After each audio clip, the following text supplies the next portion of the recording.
বইছে নদী, নদী।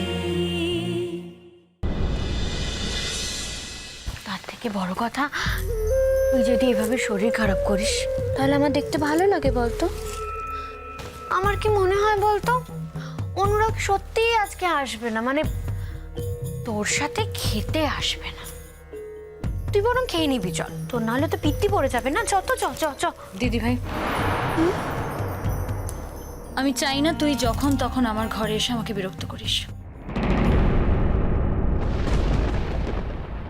মেঘলা, একটা কথা বলি, এই বাড়িটা তো তোর নয়, এই ঘরটাও তোর নয়, তাই আমি কখন কোথায় যাব বা এই ঘরে আদৌ আসবো কিনা সেটা তোর কাছ থেকে আমি শুনবো। এই বাড়ির কেউ যদি বলে আমাকে যে আমি এই ঘরে আসতে পারবো না, তাহলে আমি আসবো না।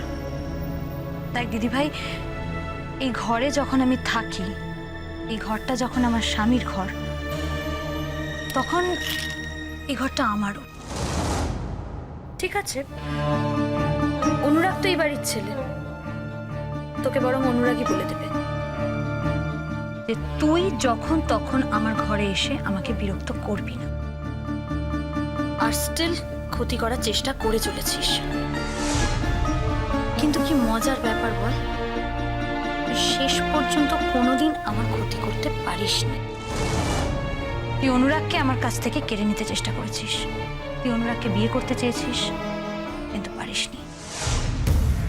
তুই শ্বশুর বাড়িতে আমার বদনাম করতে চেয়েছিলিস, পারিসনি। তুই অনুরাগকে মেরে ফেলতে চেয়েছিলিস, পারিসনি। তাই তুই যদি এখন ভেবে থাকিস টুয়াকে কাজে লাগিয়ে অনুরাগকে আমার থেকে দূরে সরিয়ে দিবি,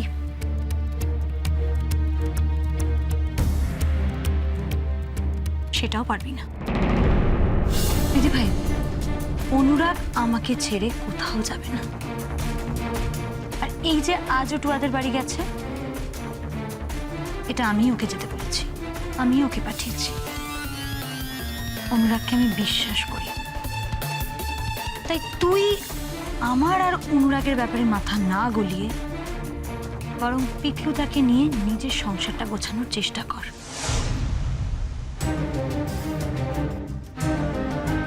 আরেকটা কথা, তুই আজ পর্যন্ত যা যা করেছিস সেই সমস্ত কাজের আমি কোনোদিন প্রতিবাদ করিনি, কিন্তু তার মানে এই নয় যে আমি কোনোদিন প্রতিবাদ করব না।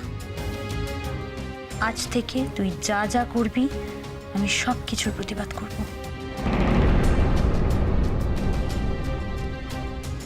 আরেকটা কথা তুই ভুলে যাচ্ছিস দিদি ভাই,